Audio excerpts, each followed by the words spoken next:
தமிழக அரசியல் வரலாற்றில் விடுதலை சிறுத்தைகள் கட்சி தொடங்கப்பட்டு இத்தனை ஆண்டு காலத்தில் ஒருவேளை தாவேகாவுக்கு விசிக ஆதரவு கொடுத்தால் முதல் முறையாக அமைச்சரவையில் விடுதலை சிறுத்தைகள் கட்சி பங்கு பெறுவது என்பது அரசியலில் மிகுந்த முக்கியத்துவம் வாய்ந்த ஒன்றாக இருக்கும் என்று எதிர்பார்க்கப்படுகிறது.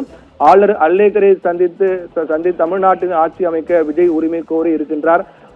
தமிழக வெற்றி கழக தலைவர் மிக முக்கியமான ஒரு சந்திப்பாக பார்க்கப்படுகின்றது. தமிழ்நாட்டில் ஆட்சி அமைக்க உரிமை கோரினார் தமிழக வெற்றி கழக தலைவர் விஜய். இன்னும் சற்று நேரத்தில் அதற்கான காட்சிகள் வெளியாக இருக்கின்றன. ஆளுநர் அர்லேக்கரை சந்தித்து தமிழ்நாட்டில் ஆட்சி அமைக்க உரிமை கோரினார் தமிழக வெற்றி கழக தலைவர் விஜய். இந்த நேரலையை நாம் பார்க்கின்றோம். அவரை வரவேற்று உள்ளே அழைத்து சென்று அவர் ஆளுநரை சந்தித்து அது தொடர்பாக தங்களுக்கு இருக்கக்கூடிய அந்த பெரும்பான்மைக்கான ஆவணங்கள், அதே போன்று ஒருமனதாக தேர்வு செய்யப்பட்டதற்கான ஆவணங்கள் அனைத்தும் அவர் ஆளுநரிடம் சமர்ப்பித்திருக்கின்றார். உடன் மிக முக்கிய நிர்வாகிகளாம் ஆதவ் அர்ஜுனா மற்றும் குசி ஆனந்த், சிடிஆர் நிர்மல்குமார், செங்கோட்டையன் உள்ளிட்ட மிக முக்கியமான நிர்வாகிகள் அனைவரும் சென்றிருக்கிறார்கள். அந்த சந்திப்பு ஆளுநரை அவர் சந்தித்த அந்த காட்சிகள், நேரலை காட்சிகளை நாம் திரையில் பார்த்துக் கொண்டிருக்கின்றோம். தமிழக பொறுப்பு கவர்னர் ராஜேந்திர விஸ்வநாத் அர்லேக்கரை தமிழக வெற்றி கழக தலைவர் விஜய் சந்தித்திருக்கிறார். அவரோடு செங்கோட்டையன், ஆதவ் அர்ஜுனா, நிர்மல்குமார், புசி ஆனந்த் உள்ளிட்ட தாவேகாவின் மிக முக்கியமான நிர்வாகிகள் எல்லாம் சென்று ஆளுநரை சந்தித்திருக்கிறார்கள். இந்த சந்திப்பின் போது அவருக்கு இருக்கக்கூடிய இந்த எண்ணிக்கை தமிழக வெற்றி கழகம் மட்டுமே 108, அதாவது விஜய் 2 இடங்கள், ஒன்று தவிர்த்தால் 107 இடங்கள் தாவேகாவுக்கு இருக்கின்றது.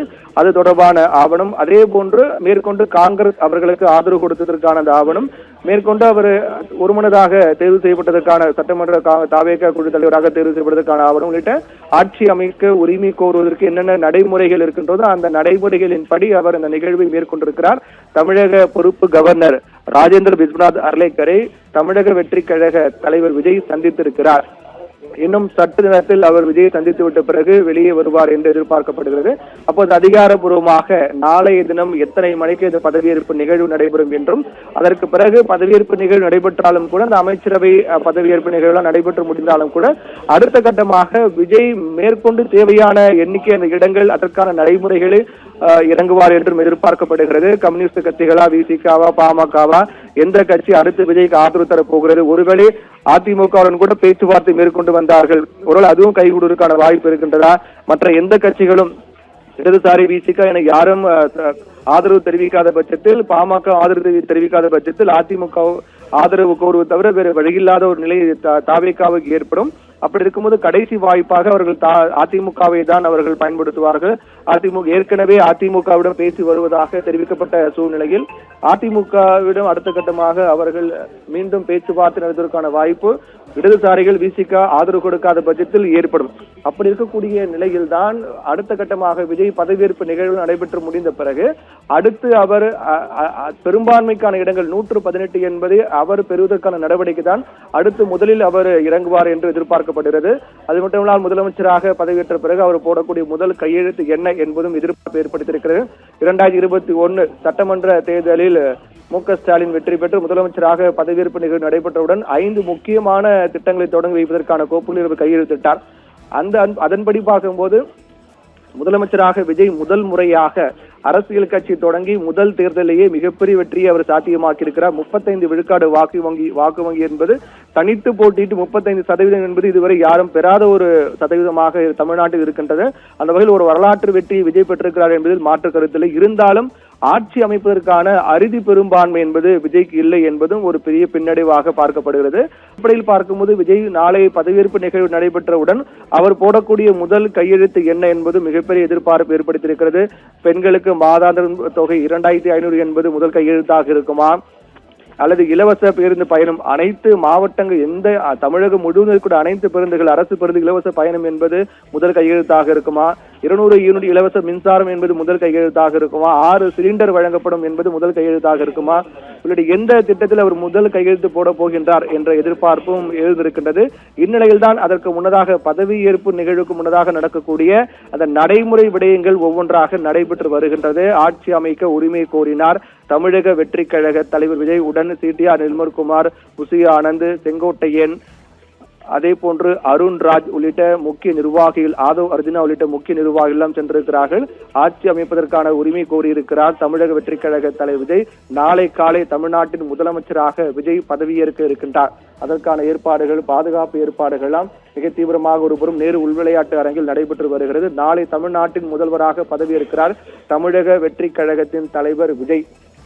வரலாற்றில் முதல் முறையாக ஒரு கட்சி தனித்து போட்டியிட்டு 35 விழுக்காடு வாக்கு வங்கி பெறுவது என்பது இதுதான் முதல் முறையாக நடந்திருக்கிறது. அது மட்டுமில்லாமல் 60 ஆண்டுகளுக்கு பிறகு தமிழக அமைச்சரவையில் இடம்பெறக்கூடிய காங்கிரசும் கிட்டத்தட்ட இது 60 ஆண்டுகளுக்கு பிறகு நடக்கக்கூடிய முக்கியமான நிகழ்வாக பார்க்கப்படுகிறது.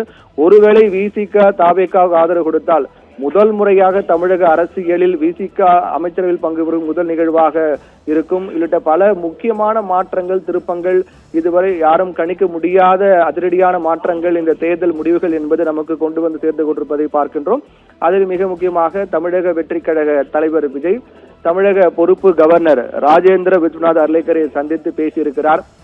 இந்த சந்திப்பின் போது அதற்கான ஆவணங்கள் எல்லாம் அவர் சமர்ப்பித்திருக்கிறார். நினைவு பரிசும் வழங்கியிருக்கின்றார். இந்த சந்திப்புக்கு பிறகு நாளை அவர் தமிழக முதலமைச்சராக பதவியேற்கிறார். நாளை காலை 11 மணி அளவில் அந்த பதவியேற்பு நிகழ்வு நடைபெற இருக்கின்றது. இன்னும் ஒரு 6 எம்எல்ஏக்கள் ஆதரவு தேவையாக விஜய்க்கு இருக்கின்றது. ஏற்கனவே காங்கிரஸ் 5 இடங்கள், மேற்கொண்டு ஒரு 6 இடங்கள் தேவையாக 11 இடங்கள் தேவை. அதில் 5 இடங்கள் காங்கிரஸ் ஆதரவு கொடுத்து விட்டார்கள். மேற்கொண்டு ஒரு 6 இடங்கள் தேவையாக இருக்கின்றது. அந்த 6 இடங்கள் இடதுசாரிகள் 4, விசிக 2, 3 சேர்த்தால் 6 இடங்கள். அவர்கள் ஆதரவு கொடுப்பார்களா என்பது கேள்விக்குறி. அதுபோக பாமக 4 இடங்களை கைப்பற்றிருக்கிறார்கள். அவர்கள் ஆதரவு கொடுப்பார்களா என்பது கேள்வி. காங்கிரஸை தவிர்த்து அடுத்து விஜய்க்கு ஆதரவு தெரிவிக்க போகிற கட்சி எது என்பதுதான் மிகப்பெரிய எதிர்பார்ப்பு ஏற்படுத்தியிருக்கிறது. அதுக்கு கிட்டத்தட்ட 2 வாரங்கள் அவகாசம் இருக்கின்றது. முதற்கட்டமாக காங்கிரஸ் இன்றைய அவர்கள் ஆதரவு தெரிவித்து விட்டார்கள். அதுபோக மற்ற கட்சிகள் யார் ஆதரவு என்பது இன்னும் ஒரு 2 வாரங்கள் அவகாசம் இருக்கின்றது. அந்த 2 வாரங்களுக்குள்ளாக அந்த வியூகங்கள்லாம் வகுக்கப்பட்டு அது பேச்சுவார்த்தையெல்லாம் நடைபெற்று அது சுமூக முடிவு எட்டப்பட வாய்ப்பு இருப்பதாக பார்க்கப்படுகிறது. அதற்கு முன்னதாக தான் தமிழக பொறுப்பு கவர்னர் ராஜேந்திர விஸ்வநாத் அர்லேக்கரை தமிழக வெற்றி கழக தலைவர் விஜய் சந்தித்திருக்கிறார். நாளை காலை 11:30 மணிக்கு 11 மணி அளவிலே இந்த நிகழ்வு தொடங்குகிறது. நாளை காலை 11 மணி அளவில் நேரு உள்விளையாட்டு அரங்கில் நடைபெறக்கூடிய விழாவில் பல்வேறு தலைவர்களுக்கு அழைப்பு விடுக்கப்படும். பாரம்பரிய, அதாவது மரபுப்படி அவர் ஏற்கனவே முன்னாள் முதலமைச்சர், அதே போன்று ஒவ்வொரு கட்சியினுடைய மிக முக்கியமான தலைவர், எதிர்கட்சியினுடைய தலைவர், அதே போன்று தேசிய அளவிலான தலைவர் என பலருக்கும் அழைப்பு விடுக்கப்படும். அதில் யாரெல்லாம் கலந்து கொள்ள இருக்கிறார்கள் என்ற எதிர்பார்ப்பும் தற்போது பிரதானமாக இருந்திருக்கின்றது. நாளை நடைபெற இருக்கக்கூடிய விஜய் முதலமைச்சராக பதவியேற்பு நிகழ்வில் யார் கலந்து கொள்ள போகிறார்கள்? மு.க. ஸ்டாலினுக்கும் அழைப்பு விடுக்கப்படலாம், உதயநிதிக்கு அழைப்பு விடுக்கப்படும், அதே போன்று மற்ற கட்சியின் தலைவருக்கும் எடப்பாடி பழனிசாமிக்கும் அழைப்பு விடுக்கப்படும். இதில் யாரெல்லாம் கலந்து கொள்ள போகிறார்கள்? இல்ல கட்சியின் சார்பாக யாரும் கலந்து கொள்வார்களா? இல்ல நேரடியாக மு.க. ஸ்டாலினை கலந்து கொள்வாரா, உதயநிதி கலந்து கொள்வாரா உள்ளிட்ட பல எதிர்பார்ப்புகளை ஏற்படுத்தியிருக்கிறது. 5000 பேருக்கு மேல் வர அழைப்பு விடுக்கப்பட்டு அவர்கள் அனைவருக்கும் மத்தியில் விஜய் பதவியேற்பு நிகழ்வு நடத்துவதற்கான ஏற்பாடுகள், அந்த ஏற்பாட்டுக்கான பாதுகாப்பு, அதே போன்று விஜய் அவர் வீட்டிலிருந்து கிளம்பி அவர் அந்த பதவியேற்பு நிகழ்வு நேரு உள்விளையாட்டு அரங்கு வரையிலான பாதுகாப்பு உள்ளிட்ட அனைத்து ஏற்பாடும் டிஜிபி ஏற்கனவே ஆலோசனை, தலைமைச் செயலாளர் டிஜிபி, அதே போன்று சென்னை மாநகர காவல் ஆணையர், உள்துறை செயலாளர், அதே போன்று பொதுப்பணித்துறை செயலாளர் உள்ளிட்ட அனைவரும் ஆலோசனை மேற்கொண்டு வருகிறார்கள். இன்று காலையும் கூட இது போன்றமான ஆலோசனை நடத்தப்பட்டது. இன்று காலை கூட தமிழக டிஜிபி தாவேக தலைவர் விஜயை சந்தித்து பேசினார். அப்போது முழுக்க விஜய் ஒரு முதலமைச்சருக்கு கொடுக்கப்பட வேண்டிய பாதுகாப்பு, அந்த வளையங்கள் அனைத்தும் விஜய்க்கு உருவாக்கப்பட்டிருக்கிறது. இந்த கான்வாய், சிஎம் கான்வாய் என்று சொல்லப்படக்கூடிய அனைத்து விஜய்க்கு கொடுக்கப்பட்டு அதற்கான அடுத்தடுத்த நடைமுறைகள், பாதுகாப்பு நடைமுறைகள் குறித்தும் ஏற்பாடுகள் எல்லாம் செய்யப்பட்டு வருகின்றது.